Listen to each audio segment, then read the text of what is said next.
So, hi everyone, this is Sombra Around Tech event. My name is Yuri, and today I'm really pleased to welcome our special guest, very famous hacker, OccupyTheWeb. So please introduce yourself.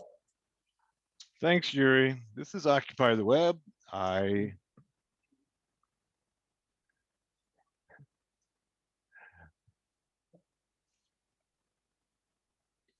Yeah, so I'm getting some feedback. Can you hear yourself, right? Yeah, I'm getting a feedback of myself. Okay, let me then maybe mute. Okay, let's try that. Okay, so yeah, this is OccupyTheWeb. Hello, everyone. I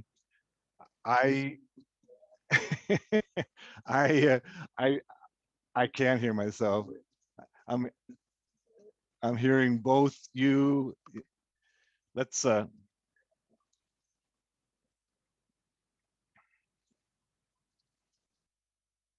It's strange actually, because we were just talking and nothing changed, but that's yeah, I'm hearing both.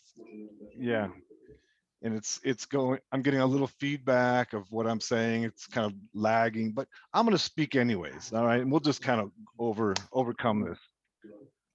If that is okay for you, yeah. So because maybe Yeah. there's something in your setup or something like that. Yeah, I'll just try to speak over it. Or another thing, let us maybe stop the stream for a second, and then we'll continue in 5 minutes or something like that. Is that possible? Yes, yes.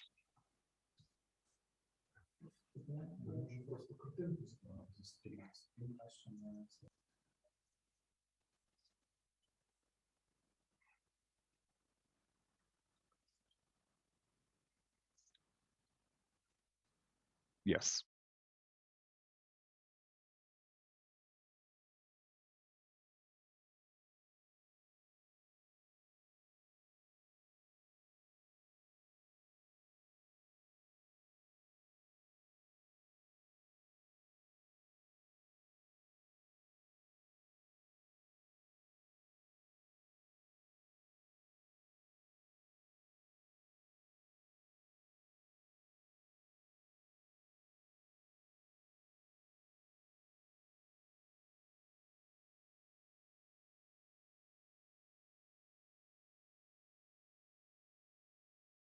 I had the YouTube, and I was getting a little lag. I was getting a little echo from it. Okay, perfect. Let's get started. All right. Let's get started. Yeah, awesome. I'm OccupyTheWeb. People refer to me as this OTW generally. I'm really honored to be invited to speak to you guys today. Yeah. So basically, let me continue. So OccupyTheWeb is a really great supporter of Ukraine in this war that Russia started. And basically, I'm also very excited that you're taking part in this event. So you have about 20 years of experience, right? And you have also experience of training US intelligence hackers. Is it? Yes, that's true. I've been in this industry for over 20 years, and spent a number of years of training U.S. military and intelligence in hacking and cybersecurity. But I really want to start off by thanking all of the cyber warriors and hackers in the world who've participated in trying to stop this Russian aggression against Ukraine. All of you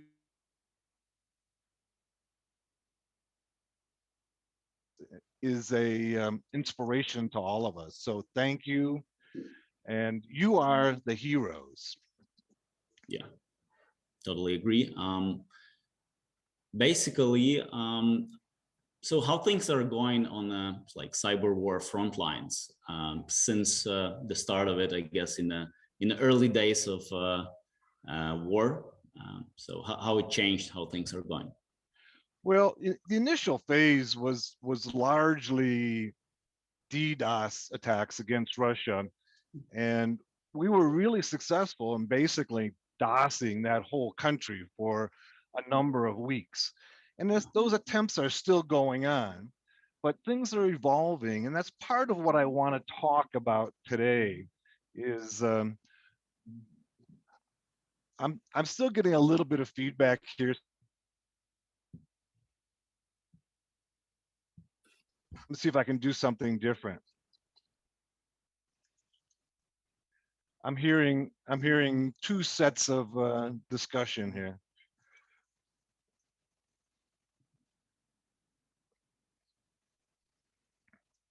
Let me try one other thing. I think I've closed. All right, let's go. Okay, let's try again. Okay, can you hear me? Yeah, I can hear you. Okay, all right. I think we solved it. All right, good deal. All right, so now let's talk. All right. So in the initial phases, it was largely DDoS. I think Russia had no idea how much could be brought against them. I mean, there was hundreds of thousands of hackers who all came together in the early stages of the war. I mean, nobody in the history of the world has ever seen anything like it. I mean, hackers seldom agree on anything. And in this case, they still didn't all agree, but probably 95% of the hackers of the world all came together and just overwhelmed Russia with so much traffic that they just couldn't handle it. And I think Russia was really surprised. They were surprised at what could be brought against them.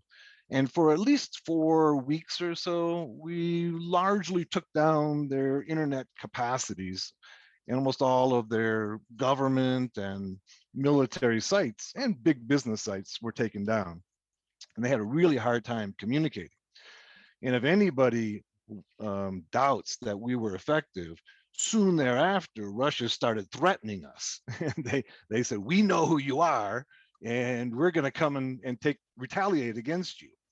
They said they had 17,000 IP addresses when really there was something like 100,000 plus of us who actually participated. So they got 17,000 IP addresses. So that means the other 80 some thousand are off the hook. But in any case, so that took place in the initial stages.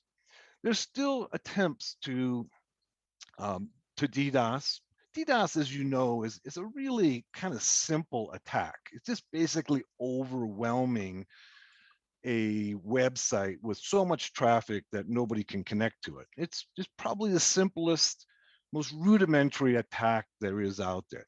But when you have hundreds of thousands of people participating, right, like we did, it can be very effective, even a very simple attack like that.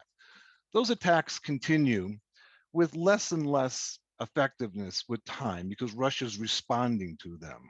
Okay, they're blocking IP addresses. They're blocking any IP address that's not in Russia, what have you. There's lots of things that you can do to stop a DDoS attack if you have the time. And now they have the time and they're responding to it.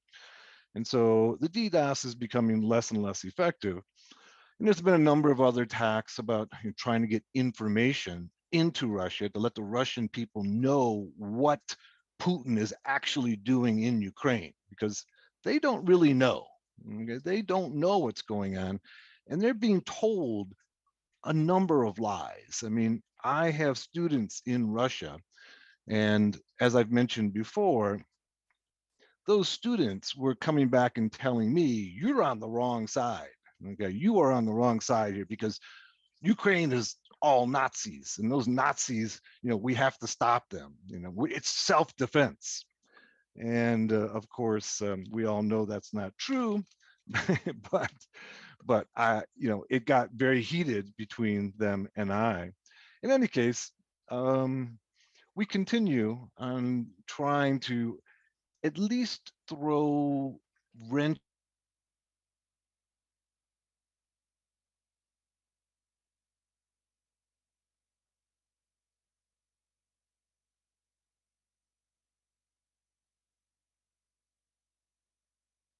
Right. So DDoS and hacking TV stations and radio stations and sending SMS messages are all really nice. Okay, and I think that was a really good thing to do at the early stages of the war. Totally. So there were some chops in the discussion for a couple of seconds, but still, can you hear me well now? Talk about they. All right. So I got a short presentation, and we'll do some various I don't know, you call them recon, discovery, information gathering.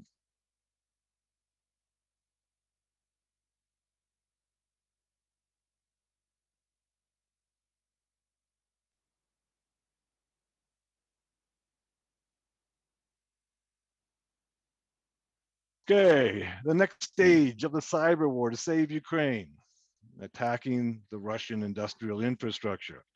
By the way, I teach a week-long course, 5 days on industrial infrastructure hacking and security. So what I'm going to try to do is condense like a week-long course into like 1 hour. All right, yeah. We're going to do our best. All right, so let's go ahead and take a look at this. All right. The cyber war with Russia. In the first phase of the cyber war against Russia, we were able to DOS almost their entire internet, hack the radio and TV stations, send authentic information to Russian citizens about the war. In the next phase, we need to slow the Russian war-making machine. All right. Just a question. Sorry for interrupting. Can you hear me well now? I can hear you well. Yeah. Perfect. Okay. Are you sharing the screen now? I am. Can you see my screen? No. You can't. Really. Okay. Yeah. Let me go and try sharing it again. All right. Can you see that now? Perfect. Yeah. Now all right, this is perfect. All right. Let me just go back here. This is where I started out. All right.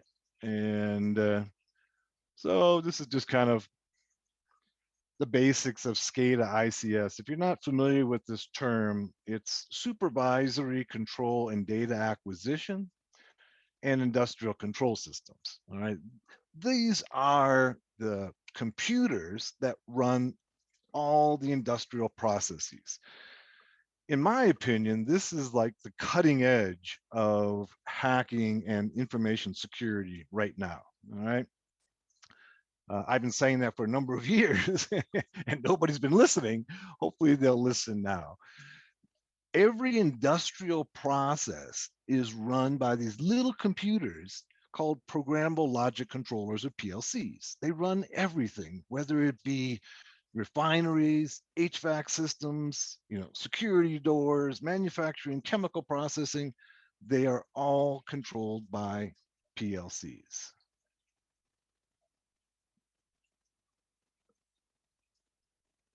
Just make sure, can you still hear me? Yeah, I can hear you. That's okay. Everything. You still see my screen? Okay. Yeah, good. I can see your screen. So yeah, you could continue. All right, good. Perfect. Yeah. All right, good. Okay, so what we need to do now is we need to start attacking Russia's industrial infrastructure, okay? So this is not going to be maybe as sexy and dramatic, okay, as some of the other hacks. So generally when we're hacking, we want to get a shell on the other computer and take control of it. At this phase, what we need to do is just try to throw sand in the gears of the industrial infrastructure of Russia.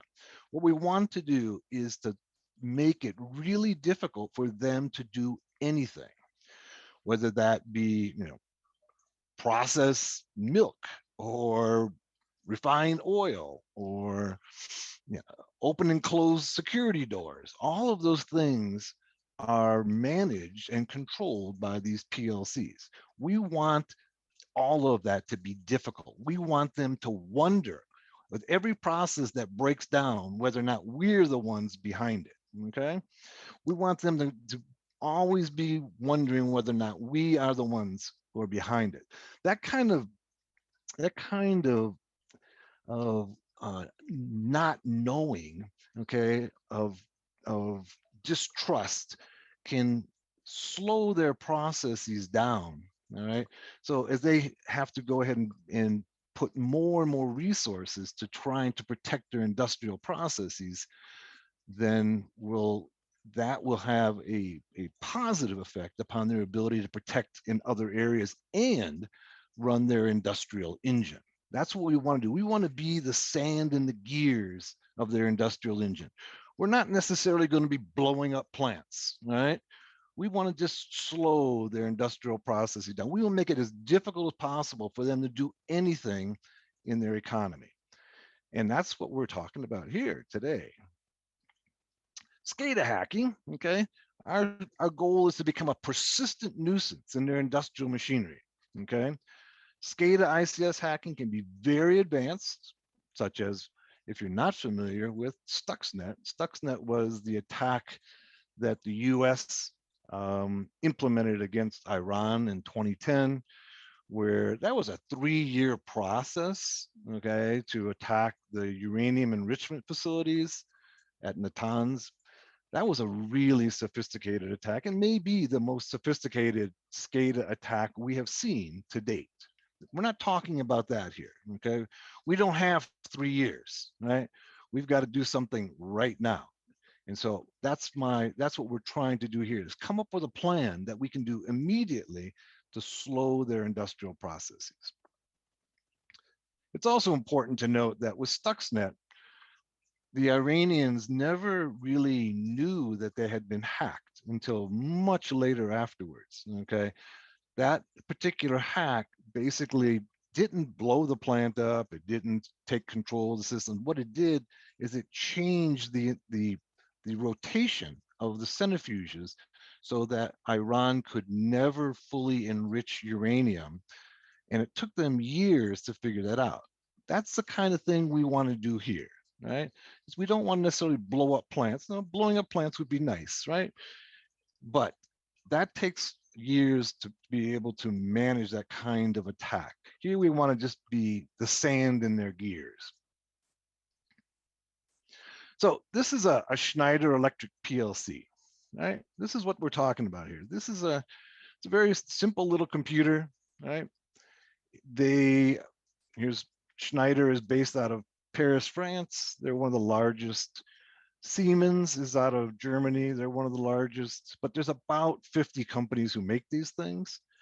And one of the things that makes SCADA, ICS hacking, and the whole industry different is that you have about 200 different protocols that are being used. Okay, 200. We're not talking about TCP/IP. We're not talking about Ethernet. We're talking about basically serial protocols of communication within the facility. Very different than what we're accustomed to using. So these small computers are then programmed, okay, to control the processes in the plant. These computers are all communicating to each other. There can be hundreds of these in a plant, right? And they're all communicating with each other to be able to open a valve, close a valve, take a reading off a sensor, okay, turn on a motor, what have you. So basically, I could draw like, basically it's like we have web applications with some microservices in the background. So these controllers are like separate services communicating over APIs, protocols between themselves, right? Well, this happens in the plants, basically. They don't even have API protocols. Yeah. They're basically communicating directly to each other. So yeah. There's an API for the outsider who controls them. So they're actually just talking to each other, and they have these simple programs that are often referred to as ladder logic that determine the algorithm, okay, that they are using to make these decisions and control these processes. So they then usually communicate outside, okay, to the rest of the world, or at least to who they want to communicate to, through a port through TCP/IP. Inside the facility, they're using their own protocols. The most widely used of those protocols is Modbus. Modbus was developed by a predecessor, Schneider Electric, And so Schneider Electric basically is the guardian of the Modbus protocol. It's the most widely used, but it's not a majority, but it's the most widely used. And so we're going to focus a bit on Modbus here today and see what we can do in terms of discovery and getting inside some of these Russian systems. All right. So here's a simple PLC schematic, okay? So basically all it is there's a CPU, RAM, some non-volatile memory, input and output, right? Pretty simple, right? Here's all the inputs, a panel switch, a lock sensor, door sensor, it could be anything that is being read into the CPU, and then there's an output, okay? That's oftentimes just sending out opening a door, turning on a switch, starting a motor, stopping a motor, okay? Here's a very simple diagram of a PLC function. Would be where we have some mixing taking place in a tank, right? So we have solenoids that are controlling both of these inputs, okay? We have a timer, we have a motor, we have a float switch, and then we have a solenoid for the output, okay? So the PLC will be programmed to control this solenoid A, this solenoid B, control the motor, the float switch, the timer, and the solenoid for the output, all right? Simple diagram, okay? This is give you some idea of what they're doing, all right? Modbus, which is the most widely used of these protocols, is a master-slave architecture. It has a master here, and then it has numerous slaves.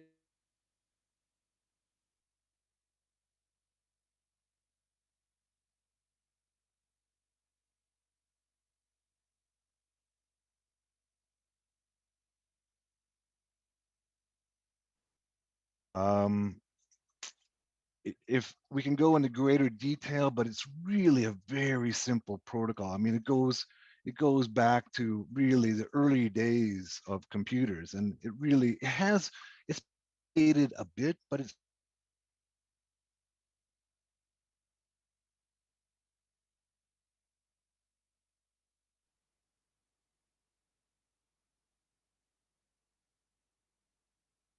going to attack them, we have to find them first, right? So Sorry. one of the ways, what's that? So we've lost you in the beginning of the slide. So when you were telling about that, Modbus is basically master-slave architecture. So Right. I'll go back to that. yeah, go back for Okay. that. So there are some Yeah. chop-ups for a couple of seconds, but yeah, if you could. All right. So you've got a master, you have numerous slaves. It can have up to 254 slaves. All right. The communication, the data is very, very small. All right. It's it's like I said, it's a very lightweight, very simple protocol. And so what we can do is that sometimes we can actually enter into this network from the outside. In other words, there has to be a way for the maintenance and control of these systems from the outside. It's often referred to as the human machine interface, right? Human machine interface. So there has to be some way for the human machine interface to connect to the network in these industrial systems. And in the case of Modbus, that's generally through port 502, okay? Generally through port 502. Knowing that gives us some information about how we can potentially get inside of this network, okay? And communicate to these slaves and the master, right? It's important to note that these industrial systems are very finely tuned, right? Think about this. If you've got a refinery, right? A refinery has to operate it has to be choreographed in such a way that all of the various valves, okay, and switches need to be precisely turned on and off at a precise amount of time. It takes an input, maybe pressure, opens a valve, the valve doesn't open, then the thing blows up. So if you get too much pressure, it blows up, right? So these systems have to be very finely choreographed. If you throw any wrench into the system, who knows what happens, right? So that's kind of what we're looking at, is like throwing a wrench into these systems. We don't necessarily know what's going to happen, right? But it's not going to be good, whatever it is. You know, these are so finely choreographed that any kind of wrench in the system is not going to be good for their process. So let's see if we can find some of these systems, right? These systems are not, they're not all online. Most of them are online because somebody has to have a TCP connection, okay, to control and monitor the system. So most of them are online, not all of them are. For instance, you know, there's some major facilities around the world that are offline. For instance, a dam, although I've seen some dams that are actually online. There's prisons are offline. Okay, those prisons, by the way, are another SCADA system. But we can find, so prisons are being also controlled and could be controlled remotely, right? yes. That's So, interesting. well, you know, one of the last video I did with David Bombal was how to hack prison. Interesting. So, but the problem with the prison is that it's offline. So the first step is to get inside of the network. Right? And we were recreating from an American TV show called Mr. Robot. That it's about a hacker. I don't know if you've seen it there, but Yeah. it's about a hacker, right? Who hacks everything. And so he hacks the prison. So I was kind of recreating how he did that by using Bluetooth to get inside the network. And then once he's inside the network, then it becomes a SCADA issue, Yeah. right? So once he's inside the network, then he has to be able to manage the controllers, the PLCs, to open and close the doors. The hardest part there is getting inside the network. But many of No, these systems are online, right? So we can connect to them, you know, from the outside. So for instance, we can go to, I'm going to go up and throw up a browser on up here, and you can see this is Shodan.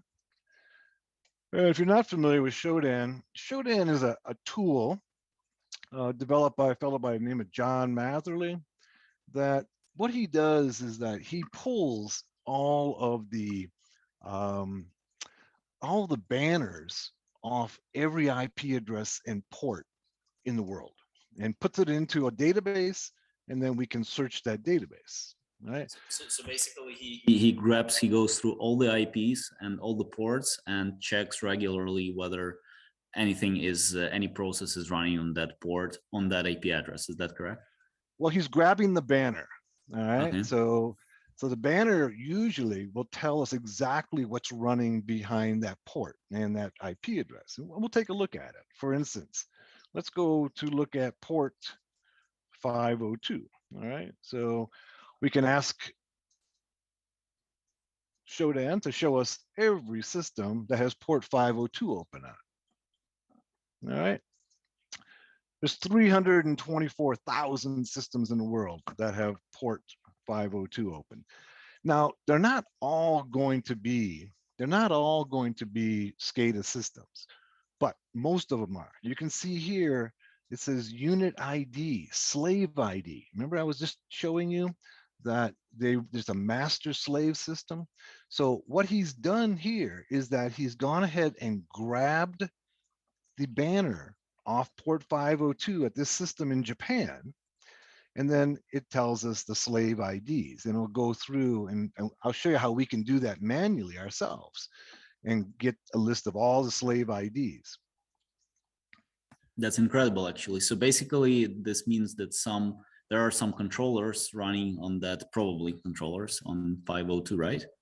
Yes. At that IP address at that location. Okay, that is incredible. That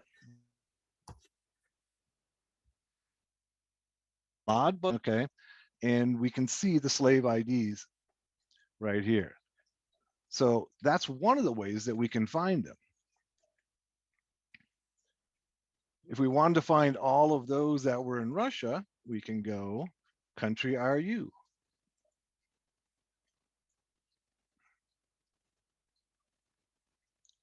And we've got 1,225 in Russia. And you can see the slave IDs here. These are all, okay. When you see the slave ID, you know that the banner, if it says slave ID, unit ID, that is an industrial control system. It's a Modbus system.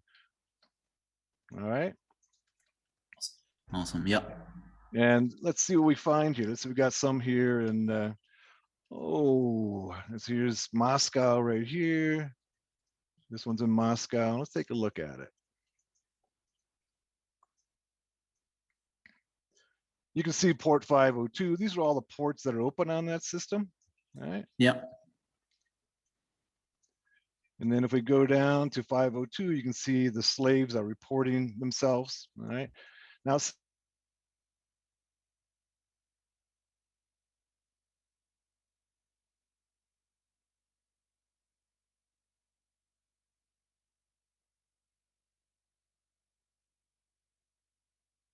that's one of the ways you can find them. Just a second. So we've lost you like 5 seconds ago when you were scrolling down this course. Yeah. Okay. So here we have all of the ports that are open. We can see the slave IDs on port 502 and 503. Not everybody uses 503, but everybody generally uses 502. All right. Sometimes you'll see 503 and other ports as well. All right. So this is an industrial control system. We don't know what it's used for. You know, whatever this company is, here's the organization. I don't know what that is, but we can find, I guess we have like 1,200 of them. All right. So that's one of the ways of finding them. We can also find them by going, we can actually, remember these are the banners off these systems. So the banners usually will announce to the world who they are and what their service is. So we could go ahead and say, oh, let's look for Schneider. Okay, let's pick on Schneider. And here's one particular, this is one particular PLC that Schneider makes. And we'll see how many Russia has. It's the awesome service. It even has like a autocomplete for the for the names and everything. The autocomplete is from mine. That's the ones that I've done before, right? So you're seeing my you're seeing my other searches, right? Yeah. So there's only 23 of these, right? But let's see, we've got 3 of them in Putin's hometown of St. Petersburg. Let's take a look at those. You can see when it pulls the banner, it tells us exactly what it is, right? It says, I'm a Schneider Electric TM221. Oh, thank you very much, right? Yeah, yeah. That's not a big mystery then, right? I know exactly the idea of the device, which you could basically Google and understand what kind of device is it, and right. Exactly. And you can just go to Schneider Electric's website and they have PDFs that document the entire device, right? Okay. So all you have to do is go and download their PDF, and then you can study that particular device, understand how it works, and then you can do what you want with it. Awesome. But yeah, they make a lot of these. This is for a small manufacturer. This particular device is a PLC for small manufacturers. So these are probably small manufacturers here. But you could just put in Schneider just by itself and get all of their devices, right, in Russia.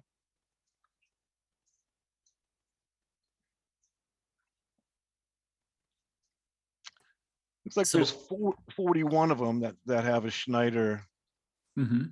Are we still looking for the 502 port, right? Or I'm not looking for 502. Now I'm looking for a word a keyword in the banner. I could combine the two, but for everybody's sake, I've actually done all this work and I've put it into a text file, and it's on Hackers Arise, and so you can download that text file. I've got 367 of these plants in Russia, okay, awesome. with their city and their GPS coordinates of every one of these plants. Okay, so Makes sense. I've given you a target list. Okay. It's already there. Okay, I've done the work for you and given it to you. But you know, this is just one company, right? So there's many companies we could do. For instance, Siemens, you know, the big German company, and see how many there are in Russia. Looks like there's none. Interesting.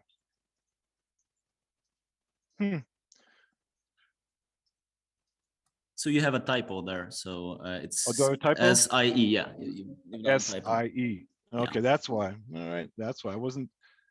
Yeah, I'd be surprised there were no Siemens in Russia. There we go. It's 54 of them. And there's a few in St. Petersburg and Putin's hometown. All right. I mean, we should pick on that, right? Pick Yeah. on those guys. It's even some image, right? Is that correct? Oh yeah, we can go ahead and let's open it up here. It looks like it's looks like urtel.com or it's a Telecom. Some Russia. telecom company. Yeah. Some telecom company. So, you know, my point really is that we've got almost every industrial process is controlled by these PLCs, right? And if we want to slow Russia down, we need to go after these industrial processes, whether it be telecom, whether it be manufacturing, whether it be refineries. We need to throw sand in the gears of their industrial systems. And here's the way that we can find them. This is one of the ways that we can find them, right? There's lots of ways of finding them. All right. So that's kind of what I wanted to take you out to first, is just how do we find these things? One of them is we can use Google Dorks as well. So there's a Google Dork. And once again, I have a bunch of Google Dorks on Hackers Arise. You can find them there. Google Dorks for SCADA ICS systems. This is one right here that works really well for the Siemens S7, 1200, 1500. All right, and here's one right here. Let's go ahead and click on it. And here we've got the interface, okay, to a S1200. S1200, S7 1200 is one of the most popular Siemens PLCs.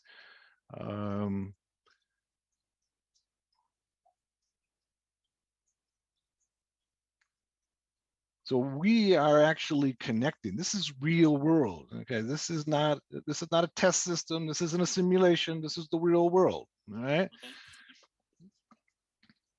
So how does Google Dorks work? Like in a short. Oh, yeah. Okay. So notice that on this Google Dorks, if you haven't done those before, it's basically what Google is out there scanning the world, right? And we use Google Dorks to basically find things by keyword, right? You know, you want to find information on a particular subject, you put in the keywords, and Google open this up, all right? Let me go ahead and I'll put it in over here. I'll back it up here. Let's go back and I'll show you how it works. All right. So here's the Google Dork. All right.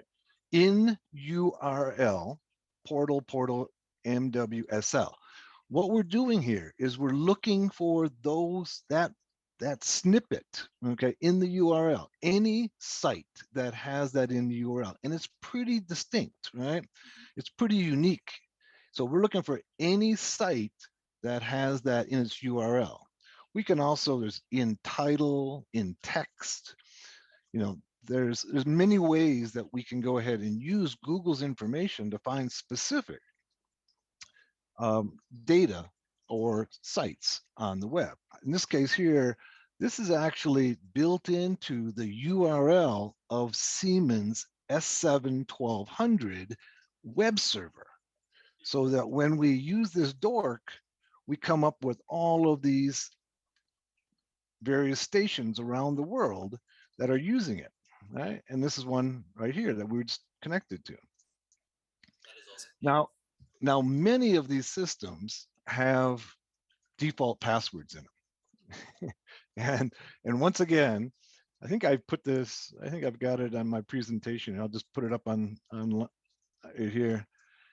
Let's see, maybe I don't have it here. Okay. On Hackers Arise, I've got a list of all of the default passwords of, not all of them, most of the default passwords of these SCADA systems, right? And so in this particular one, I know that the default password is admin and a blank. So looks like there's pretty serious security over there, right? That's true about these industrial systems is that the security is very lax, okay?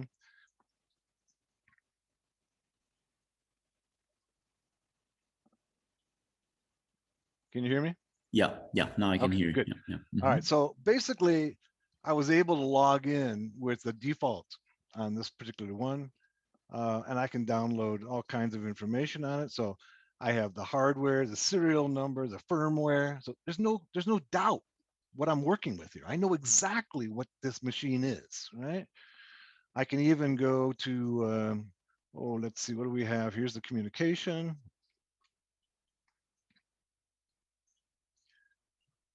Watch tables. There's its MAC address right there. User-defined pages.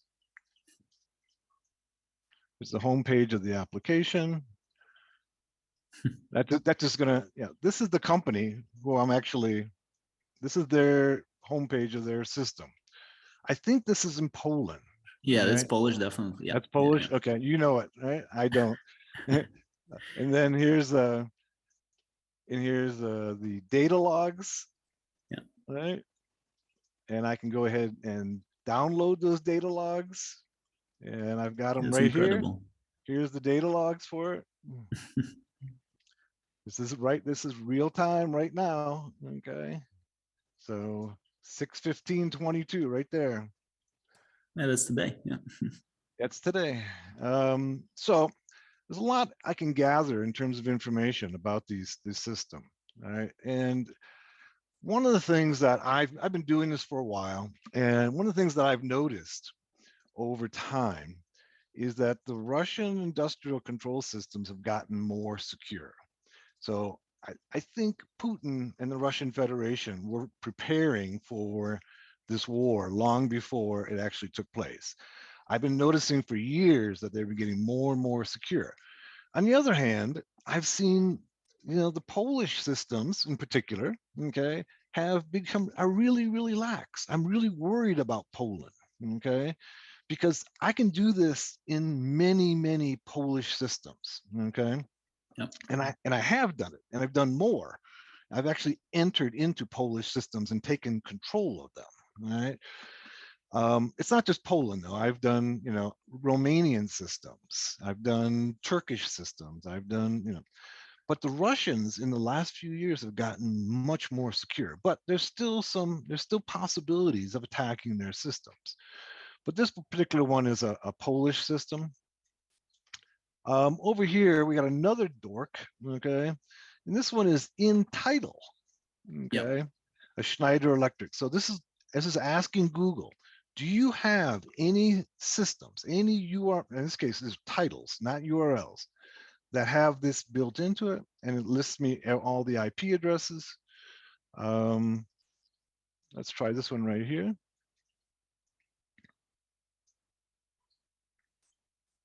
There's also Xflow text that you're searching for. Right, that whole title. Okay, here we are. We're in some energy companies, all right? And what we'd want to do next is to find the default passwords. And very often these systems are using default passwords, and you can then log in, all right? Knowing that it's a Schneider system, it's going to be using port 502, we can do other things with it as well. All right, so this is just kind of an overview of how to find the systems, these industrial systems. And we're just scratching the surface here because there literally are hundreds of companies who make these, and each one of them is going to have slightly different search criteria, either in Shodan or by Google Docs. I have got all of that on the SCADA hacking section in Hackers Arise. You can find all the default passwords, the Google Dorks, the Showdown searches to be able to find these systems. Okay. So that having been said, let's go back and let's go back to our presentation. All right. So I showed you this section here. Let's go some of the Google Dorks. You can find them here at Hackers Arise. The Showdown you can do by port or product name. We did both of those. All right. Now let's focus on Modbus. This is Schneider Electric. I have found 366 of these systems in Russia. I've got the list on Hackers Arise, and you can download the text file, and it gives you all the particulars on it. This is the function codes of Modbus. All right. Now, I can't teach you all of this in 1 hour's time, but you can see it's pretty simple stuff, really. It's basically function code, and it reads a coil. Okay. Now, in SCADA ICS, a coil is like an on-off switch. Okay. It goes back to the days when these were all electromechanical systems, and it was literally a coil there. So they still call them coil. Okay. Yeah. So this would be an on-off switch.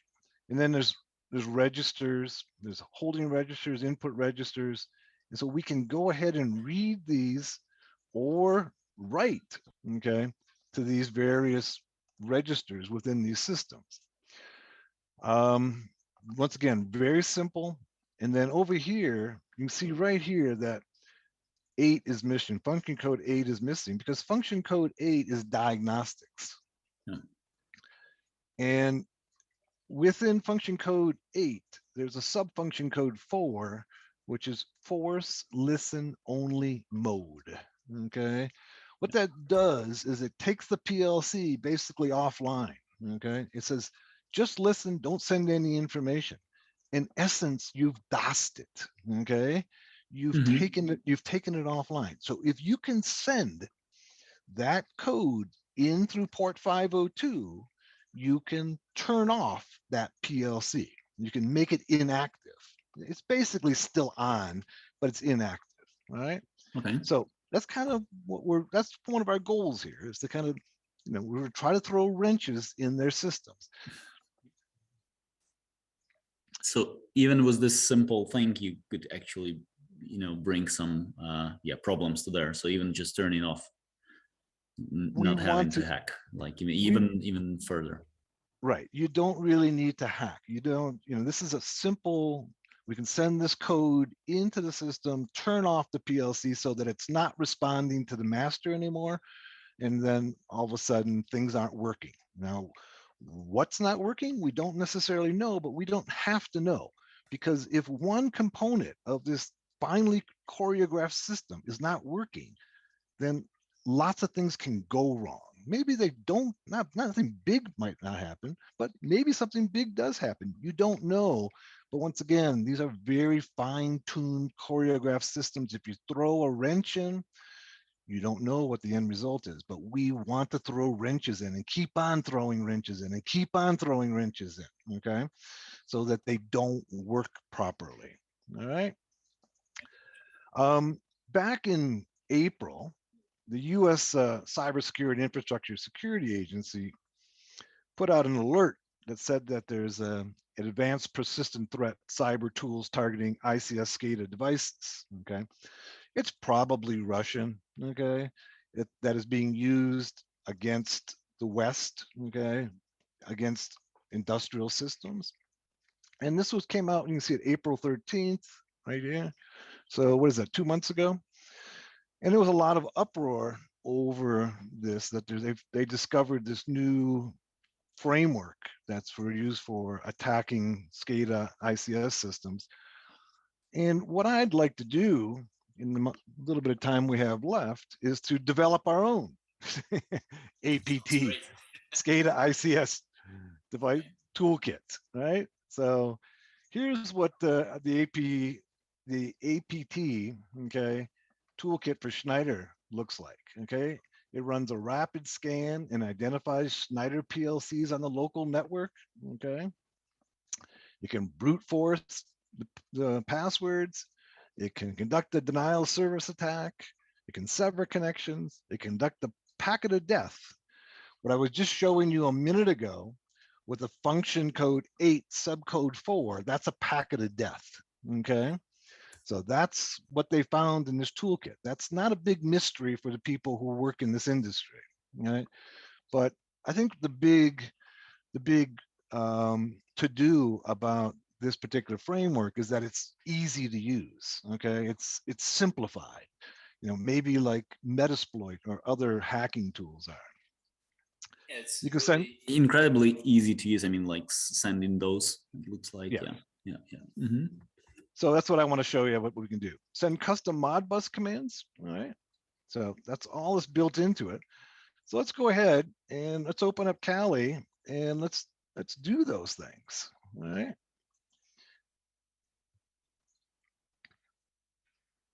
All right, let's see. Let's start off with, this is Kali, if you haven't seen it before, okay? Yeah. I don't know that everybody has. It's a hacking framework, hacking OS, and it's got a bunch of tools in it. And I'm just going to show you a few tools that we can use against Russia's infrastructure. All right. One of the things that you might want to do is that's one tool. Let's go here. This is a Metasploit right here. I don't know how many of you have seen Metasploit before, but Metasploit is a framework for hacking. Okay. And what we're doing here is that we're going to use, there's a few tools in there that can attack SCADA ICS systems. So we can go ahead and do search, okay? And we're going to look specifically for Modbus tools. And you can see that there's a few, all right? Here's the Modicon Stuxnet transfer. That's where they use to upload the ladder logic in the Iranian system, all right? So the first thing we want to do in terms of attacking is first of all, you want to detect, okay?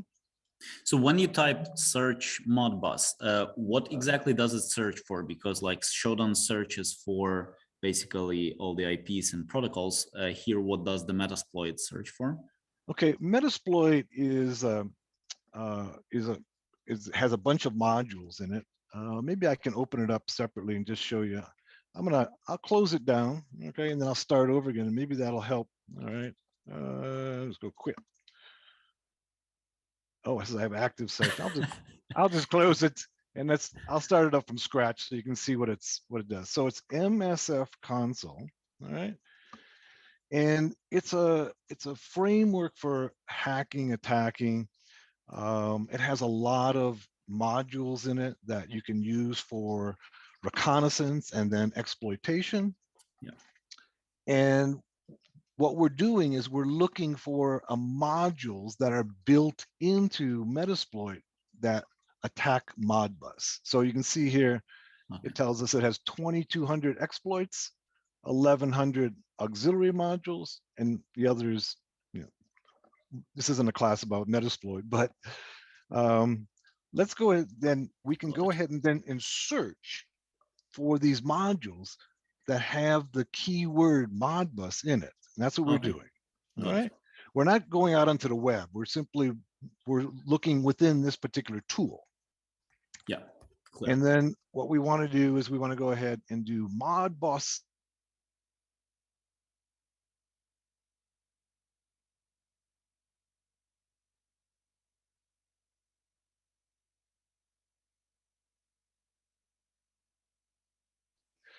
Okay, and then we just need to do show options. And this one only requires that our host right here, this is the remote host. This is who we're attacking essentially. All right. And I've got a Russian system here I want to use. So let me get the IP address of it. I'll find it in a moment.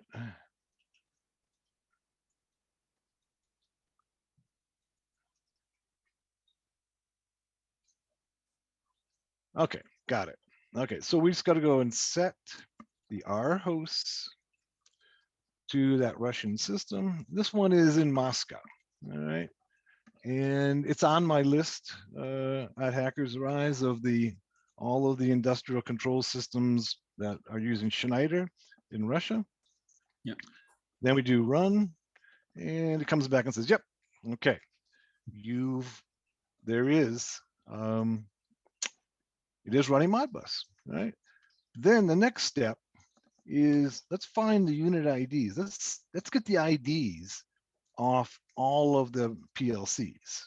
All right, I'm going to copy it and then go use. And what this is going to try to go inside the system. So right now, what we've done is just probe 502 and see whether or not it's running Modbus.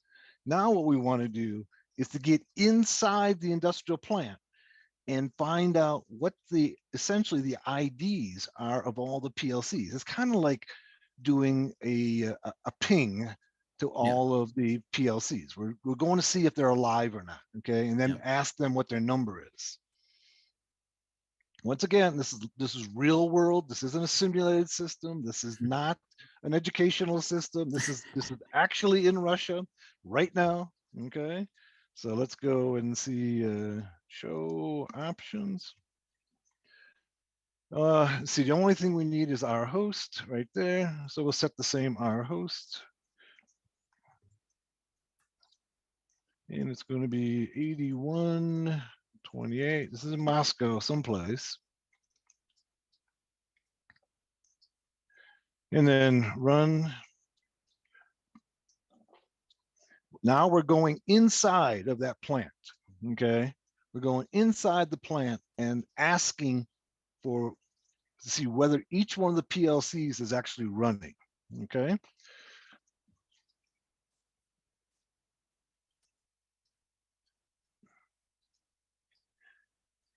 And we can get up to 254 PLCs on a network. Right? So this could run for a little while, to get all of them, right?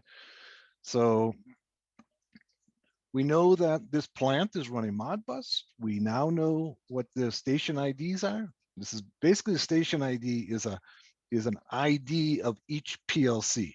Okay, it's like an IP address for every one of the PLCs. I'll go ahead and stop it. Okay.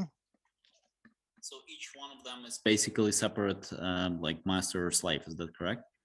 Well, there's only one master, and then these stations all communicate to the master. They're all slaves. Okay, these are all slaves right here. Okay, and so we now have some information about these systems. All right, let's go back to our search again and go. I know we're kind of running out of time here. I'm going to try to do this quickly. Okay. Notice here that there's a command, Modicon command, Modbus, Modicon, okay, Schneider, remote start, stop, that's what we want, okay? And we'll go use, paste. Once again, this is real world. This is not simulated. I know YouTube's not gonna like it. Notice that what we're doing right here is we're sending this command, okay, inside of that system.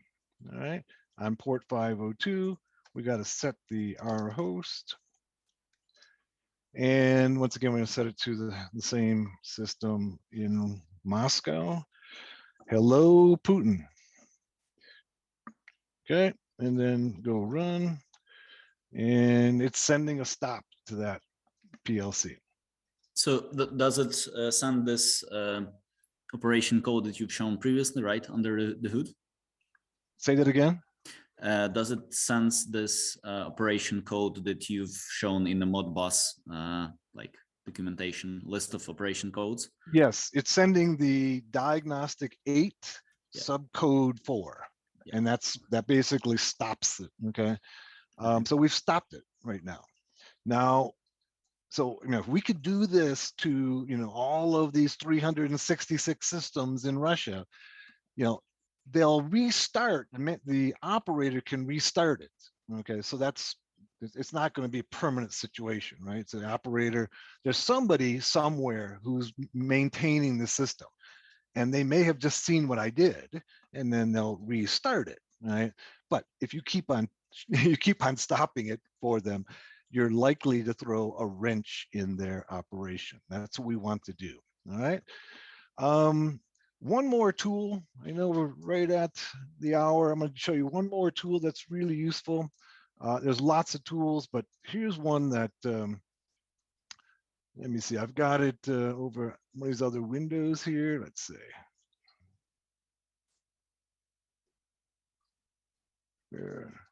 Where is it?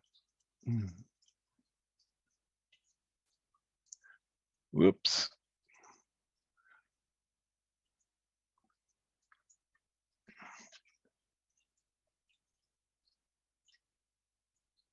Let's just open another terminal. Okay, so this is a tool that isn't built into Kali. We have to go ahead and download it, and it's let me get the URL for it so you can download it yourself.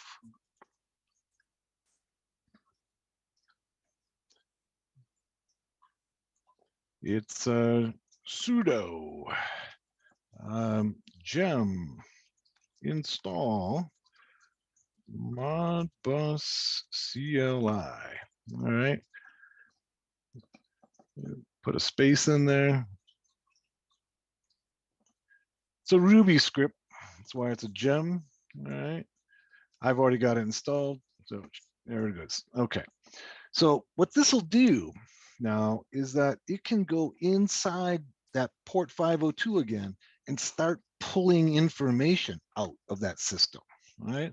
And that's what we're going to do next. All right. So in the very simplest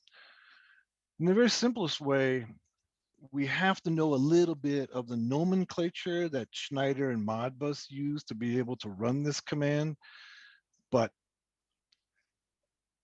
I'm going to go ahead and make a reference to the article I have on Hacker's Rise on Schneider nomenclature, but it's going to look something like this. All right, sudo Modbus. All right, and then I'm going to make a real simple command. We can get a lot more complex with it. We're going to use that same plant, okay, in Moscow. And let's see, we're going to go and read from it. Okay, we're going to read. Once again, we're going to go inside of that plant and pull information out. MW, this is where the nomenclature becomes important, okay, to understand. Right here, we're telling it a location in memory that we want to read from.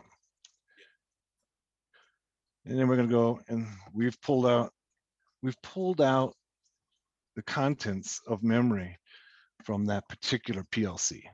All right. And of course, we could pull out a lot more. We could pull out 100. So now we have all the values in the memory of that PLC. That's incredible. Yeah, it's amazing that you can do this, right? I mean, you're actually, it's kind of, think of somebody going into your computer and pulling out the contents of your RAM. That's essentially what we're doing. We're pulling out the contents of the RAM. Now,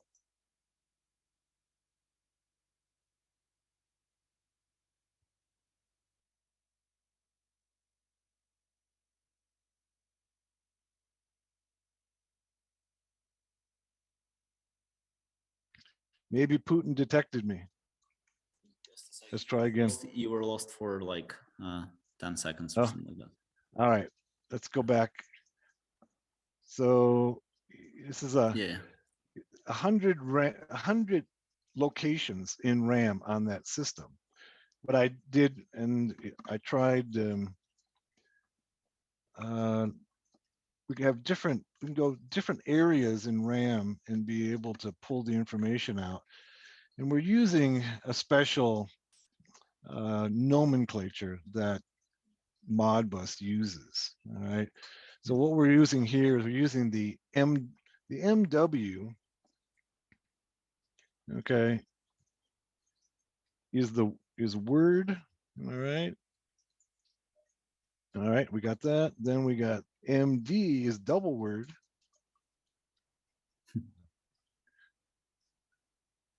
Yeah, that one worked this time. All right. And then we can also pull out the floating point.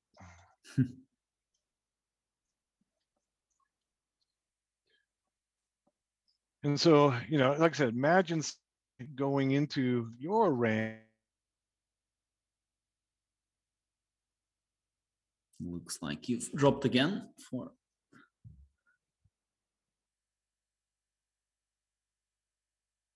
Value is that? Well, you know, if you're So, going to sorry, hack a, you've just you were lost for 5 seconds more. So you did like was the searching floating point, and then proceeded to tell him that it's like looking in the RAM, right? Or, yeah, this is like somebody being able to go into your RAM, and if yeah. they know the layout, like if you've ever, there's a tool called Mimikatz.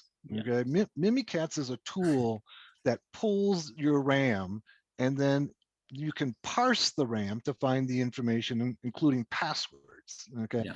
that's essentially what we've done here on this system. Is we are pulling the contents of the RAM out, and then the next step is to parse it. Right, Yeah. and generally you're going to find in these RAM areas, you're going to find not only values, but also passwords. Okay. Awesome.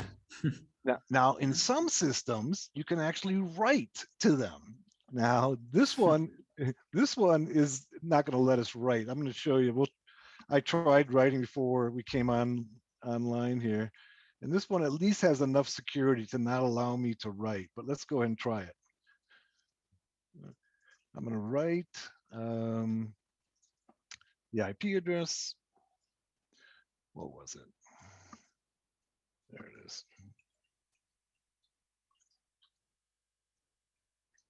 Now, if I can write to your RAM, now you're in real big trouble. The D is for debug, right? And then I just got to put values in that I want to write, separated by a space. All right. And you can see it comes back, says the function code received in the query is not allowable on the server. So awesome. It's even like sending a stack trace. So it's right. Exactly.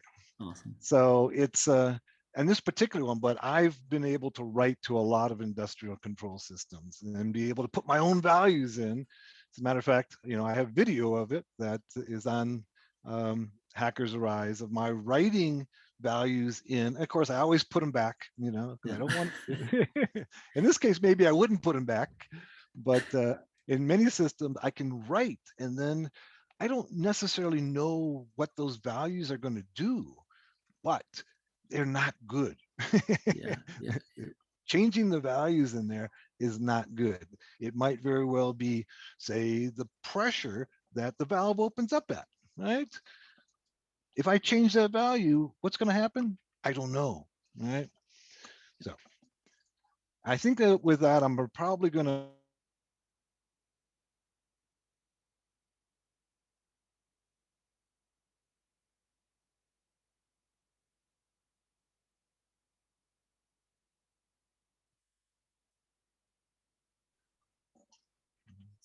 You dropped again for about 7 seconds. So yeah.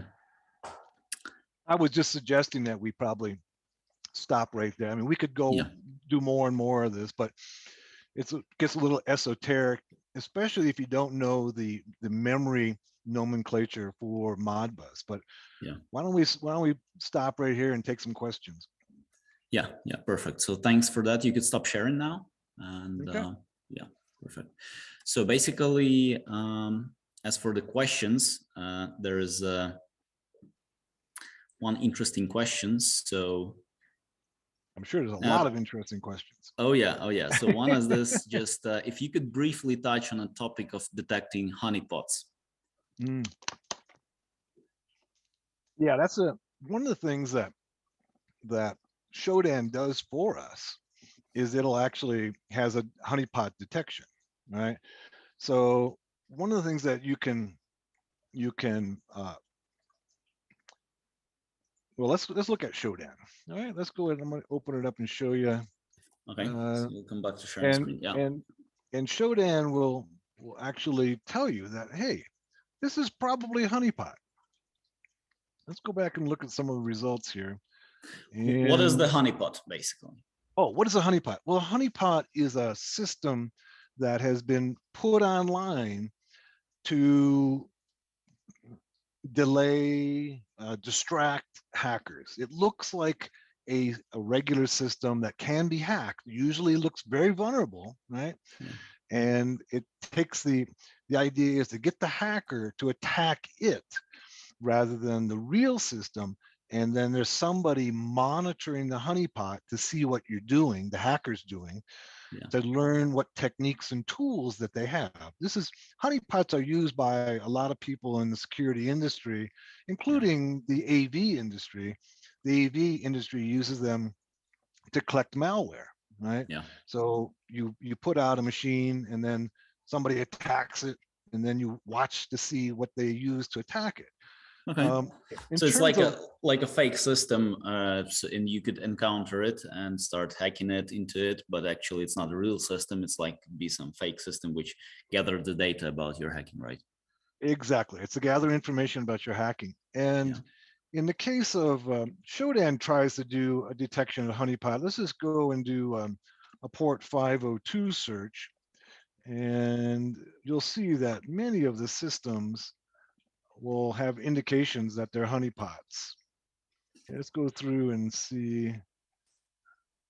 And the way that you can detect honeypots is there's lots of ways of detecting it. Like if it really looks too easy to hack, that if it's too good to be true, it's probably too good to be true, right?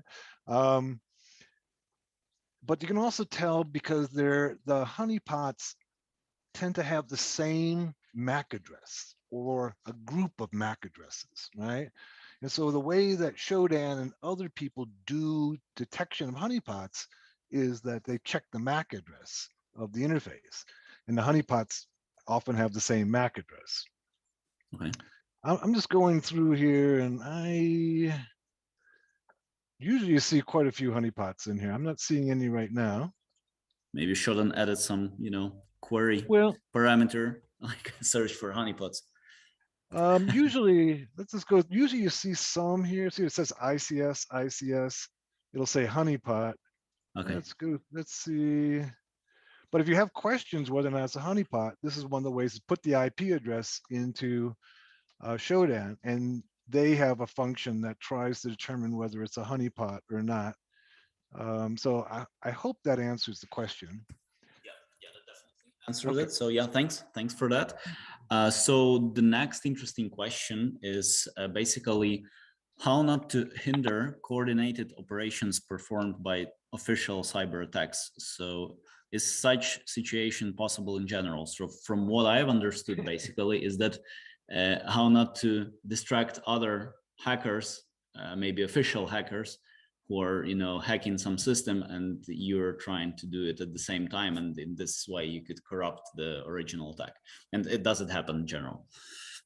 Yeah, it has been an issue, and because this is kind of these attacks that are being done from around the world are not tightly coordinated, so there is a risk of that.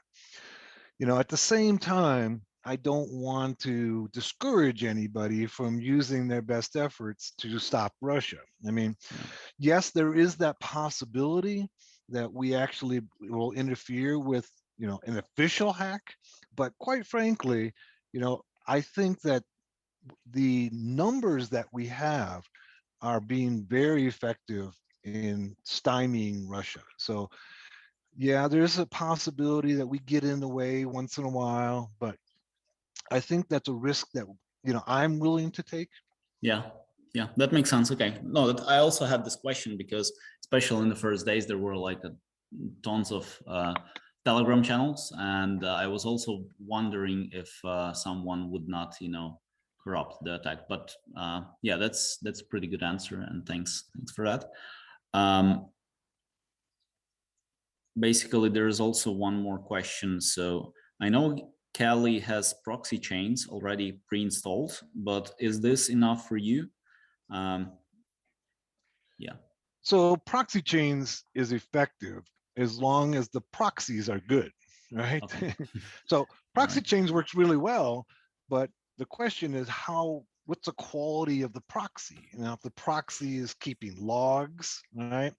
If the proxy is, just like there are honeypots, there are honeypot proxies, right? So for instance, if you were an intelligence agency and you're working for NSA or you're working for the GRU, wouldn't it make sense for you to put up a proxy and make it free Yeah. and say, yes, everybody come and use my proxy, right? Yeah.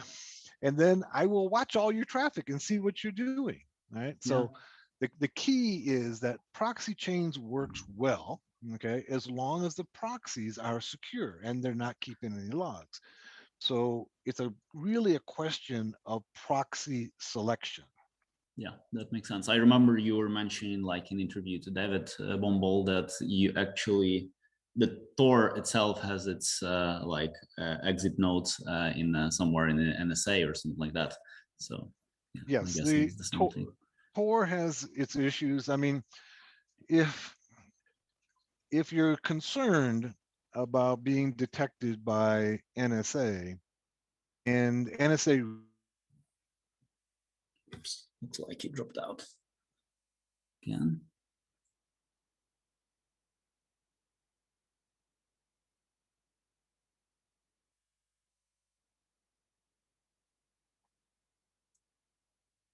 be able to coordinate Sorry, and you've dropped out again. So all right. you mentioned starting talking about if we would like to hide from NSA, then yeah. Yeah, if you're trying to hide from the NSA, then Tor is something that is incomplete, or it's not a complete cloak from the NSA, and probably not from the GRU either, right? Mm-hmm. Yeah, and probably for that matter, any other intelligence agency. Um, but if you're trying to hide from other things, then it works pretty good. Tor works really good if you're just, if you're trying to evade, say, commercial detection of your activities or local law enforcement. Okay, but if you're talking about national security, then it has its limitations. Okay, okay, that makes sense. So uh, could you mention some advanced hiding techniques behind proxy chains, besides proxy chains? Well, advanced hiding techniques. Okay. So the concern is that Russia is going to trace your IP address. I assume that's Yeah, what's going on yeah, here. yeah. Well, I think what you want to do is that you want to use proxies, okay, that are not in countries that are not friendly to Russia. All right, that's the key. You want high quality proxies that are secure and are not friendly to Russia. So any of those countries that have good relations with Russia, don't use proxies there. So check out what country they're in, because if it's, despite what some proxies say that they don't keep logs, they do. All right. And so you have to be careful about that. That means that if you're using a proxy and there's somebody who comes to the proxy owner and says, I want your log files because I want to see who's using this IP address, then you're found out. I'm not sure how much we have to be concerned about that in this particular situation. I don't know that Russia has that kind of authority outside of Russia and say Belarus and some of the other client states. So as long as they're not in those client states of Russia, I think you're pretty safe. At least let's put it this way: I feel safe. Okay. Yeah, that makes sense. Thank you. I have one more question from myself. So basically, most probably like much of the audience are software engineers who usually build stuff versus basically trying to get into stuff. So um, they have, I don't know, 3 years of experience, 5 years of experience. So could you basically tell how teaching these hacking skills could help them to build better systems? What's your take on it? Yeah. I'm sorry, I lost you there for a moment. Can you ask that question again? So basically, most of the audience are software engineers and who are usually building systems versus like attacking them. So that's like their day-to-day job. And so imagine there's like a software engineer, 3 to 5 years of experience, and suddenly this video pops in his on his radar. So how hacking skills could help software engineers to be better at their basically day-to-day job? What's your take on it? That's a good question. I always emphasize that you are better at defense if you know what the offense is doing. So if you understand how a hacker can get into a system, that's going to make you better at defending it. And so if you're a software engineer, the thing, the biggest risk in building software from my perspective is that you don't allow the hacker to be able to do a buffer overflow. A buffer overflow allows them to run their own code within your code, right? Yeah. And so if you understand that, then you can prevent that when you're building your own code. So in general, I tell everybody that it's kind of like if you're playing football, right? Or basketball, that to be able to be good at defense, you have to know what the offense is going to do. You have to know their players, their plays, their strategies. And so I encourage people who are in the software development and in the information security field to study hacking so they can better prevent the hackers from being able to.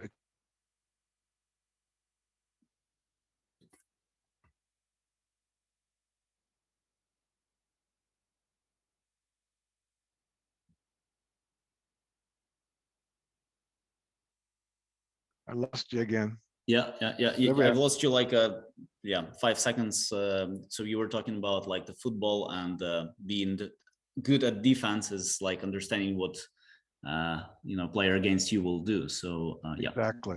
Yeah. If I'm the coach, of the defense, I got to understand what the offense is doing, and the hackers are the offense, and the developers and the infosec people are all the defense. If you don't know, and quite frankly, in the work that I do with people in cybersecurity and infosec, many of them have no idea what a hacker does and how they do it. And consequently, what they're doing is they're just basically using cookbook techniques that the manufacturer has shown them of their device, and they don't really understand what the device does, and therefore can't really react to when there's a new attack comes through. So I really encourage people who are on the defense to be able to understand and study the offense. That it'll make you better at what you do. Okay, thanks for that. And basically, what's your take? Like, so there are like DDoS attacks, there are SCADA systems hacking, there are other web application hacks, I don't know, like exploiting XSS or, CSRF vulnerabilities on websites. So what's your take? There are also like other, OSINT techniques, web cameras hacking and other things. So which is the thing you would advise to start from? Because there's so much of them. So besides DDoS, because most of people already tried DDoS, so what would that be SCADA hacking? Well, DDoS is proven to be relatively effective, but its effectiveness is declining as Russia responds, right? They're putting better defenses in, right? Yeah. And it's a simple attack. So it all depends upon the skill level of the individual. I really think that it's worth investing the time to learn how to attack these industrial systems, because this is going to hinder Russia's ability to conduct the war. I mean, a lot of the military systems are SCADA systems as well. I mean, if you're talking about, just about any kind of manufacturing, any kind of facility, any kind of plant, they're all using these SCADA systems. So we want to be able to throw a wrench into these systems so that Russia can not smoothly, okay, we're not necessarily going to stop them, but we can make it difficult for them to conduct the war. Yeah. Okay. Thanks. So we're about time. So I would like to thank you for your really help sharing the experience and basically taking part in this cyber war against Russia. Also, thanks to all the hackers who are around the world who are doing that. Besides that, I would like to thank Ukrainian army volunteers and all the people for letting us, sit in here in Ukraine and doing the stream. And yeah, thanks to the audience for the great questions. I would like to remind to buy the books from Occupy the Web. So there are 2 books. They are listed in the description under this video. There is also hackers-arise.com website with a lot of courses. So here we had just 1 hour of it's like a trailer for for what is there. I really suggest you subscribing and learning those, and follow Occupy the Web on Twitter. The link is also in the description. So thanks, and yeah, have a great day. Thanks, Occupy the Web. Thanks, Yuri. Thanks everybody for listening. We are all Ukraine. We will stop the Russians. Yeah, thanks for your support. I really appreciate it. Bye.